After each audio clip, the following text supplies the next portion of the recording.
বিসমিল্লাহির রহমানির রহিম। সকল প্রশংসা আল্লাহর, সকল ক্ষমতার মালিক আল্লাহ মহান। আসসালামু আলাইকুম আমার প্রাণ প্রিয় সকল আপনজন, কেমন আছেন? আমি আপনাদেরই সামান্য একজন কান্তা আপা। আমার এই একটাই ফেসবুক আইডি, আর কোনো আইডি নাই। সামাজিক যোগাযোগের মাধ্যমে অনেকেই আমার ছবি দিয়ে অনেক ফেক আইডি খুলেছে। আমি সেজন্য প্রতিদিন আপনাদের মাঝে এই তথ্যটা বলছি। আর আমার হোয়াটসঅ্যাপ আছে, আমার অফিসের ঠিকানা আছে। আমি ঠিকানাটা বলে দিচ্ছি। বাড়ির number ৮, block B, main road, Banasree, Rampura.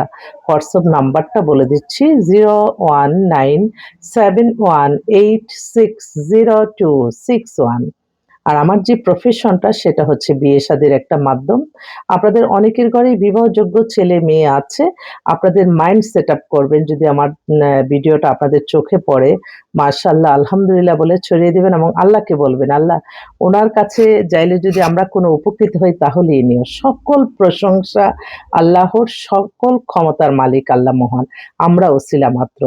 আপনাদের যেমন আত্মীয়স্বজন বিয়ে-শাদী আনে, আমরাও সেরকমই। তবে আমাদেরটা আপনাদের কোনো জবাবদিহিতা নাই। আপনার মেয়ের জন্য, আপনার ছেলের জন্য কার কাছে যেয়ে বলবেন, "আমার মেয়ের একটা ছেলে দাও, আমার ছেলের একটা মেয়ে দাও।" অথচ আমাদের মতো প্রতিষ্ঠানগুলিতে আপনারা এসে আপনারা নিজেরা যাচাই-বাছাই করে নিজ দায়িত্বে আপনারা খোঁজখবর নিয়ে ভালো একটা ছেলে এবং মেয়ে নিয়ে যেতে পারেন সারা জীবনের জন্য। তো আমি সবাইকে অনুরোধ করব, আপনারাও মানে বিয়ে-শাদী না হলে কেউ কারো আত্মীয় না। তাই নিজ দায়িত্বে একটু খোঁজখবর নিবেন। আর এখন সামাজিক যোগাযোগের মাধ্যমে কিন্তু মানুষ কোনো কিছু হাইড করে পারা যাবে না। এখন কিন্তু সবাই মোটামুটি মেধাবী এবং সামাজিক যোগাযোগ মাধ্যম যেহেতু ব্যবহার করে ভালো কিছু শিক্ষণীয় তো আছে। অনেকে আছে এটার দ্বারা আপনি অনেক খারাপ কিছু ছড়িয়ে দেয়। আমার বিশ্বাস এই জিনিসটা যারা করে এটার জন্য আল্লাহর কাছে জবাবদিহিতা করতে হবে। এই সামাজিক যোগাযোগের মাধ্যমে যদি আমরা ভালো, ভালো কাজ ছড়িয়ে দিতে পারি যা সমাজের জন্য কল্যাণকর, এর চেয়ে বেশি আর কি দরকার? আমি মানুষের কিছু মানুষের মেন্টালিটি দেখে অবাক হয়ে যাই যে নিজেদের একটা খারাপ কোনো ওয়ার্ড সেটা সামাজিক যোগাযোগের মাধ্যমে ছড়িয়ে দেয়। সেটা আবার আরেকজনে শিখে। তো এই যে খারাপগুলি শিখতেছে এটার জন্য আল্লাহর কাছে জবাবদিহিতা করতে হবে। তাই সবাইকে বলব, ইসলাম পৃথিবীর শ্রেষ্ঠতম ধর্ম। আমরা ইসলামকে অনুসরণ করে চলবো এবং ইসলামে যা আছে তা আদেশ নিষেধ মেনে চলবো। তাহলেই দেখবেন কেউ কোনো ক্ষতিগ্রস্ত হবেন না। হ্যাঁ, আর বেশিদিন তো নাই। আর মনে হয় আজকে ৪-৫ দিনের মতোই আছে আমাদের নির্বাচন। আমি সবসময় দোয়া করি আল্লাহ যার দ্বারা মানবতার কল্যাণ হবে, আল্লাহ দেশের কল্যাণ হবে, আল্লাহ তাকেই আপনি ক্ষমতা দান করেন। আর সবসময় ভাগ্য একটা আছে ব্যাপার, তবে ভাগ্য কিন্তু আপনার পরিবর্তন হয় আল্লাহর নামাজ, রোজা, ইবাদত, বন্দেগীর কারণে। এটা সবসময় মনে রাখবেন। হ্যাঁ, আমি নিয়ত করে রাখছি আমি একজনকে ভোট দিব। আল্লাহর হুকুমে ওখানে গিয়ে হয়তো মনে হতে পারে না এটাতে না দিয়ে ওইটাতেও দেই। তো এটা আল্লাহর তরফ থেকেই আসবে।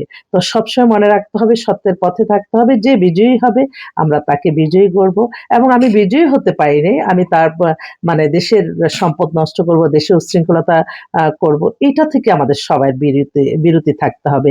ক্ষমতা এত লোভনীয় কোনো কিছু না। ক্ষমতা অনেক বড় একটা দায়িত্ব। তো আমি অনুরোধ করব যারা বিজয়ী হবেন, সাথে যারা বিজয়ী হতে পারেন না, সবাইকে নিয়ে সুন্দর একটা বাংলাদেশ গড়বেন এবং নতুন একটা বাংলাদেশের আশায় আমরা আছি।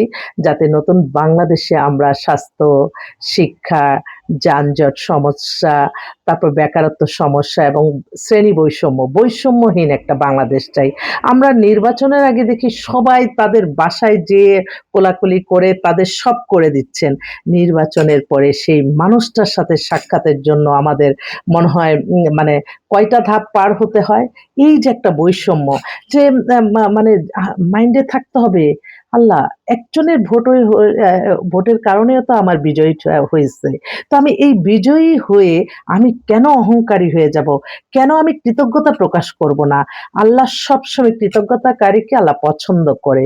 মায়াশীলকে আল্লাহ পছন্দ করে, ক্ষমাশীলকে আল্লাহ পছন্দ করে, দানশীলকে আল্লাহ পছন্দ করে। তো মাইন্ডে সবসময় থাকতে হবে মানুষের কল্যাণ এবং আমার মনে হয় আমি এই ছোট্ট প্রফেশন দিয়ে আমি কখনো নিজের কি হবে, এই যে একটা ফোন নাম্বার দিচ্ছি, আলহামদুলিল্লাহ বিয়ে হয়ে যাচ্ছে, তারা কত হ্যাপি।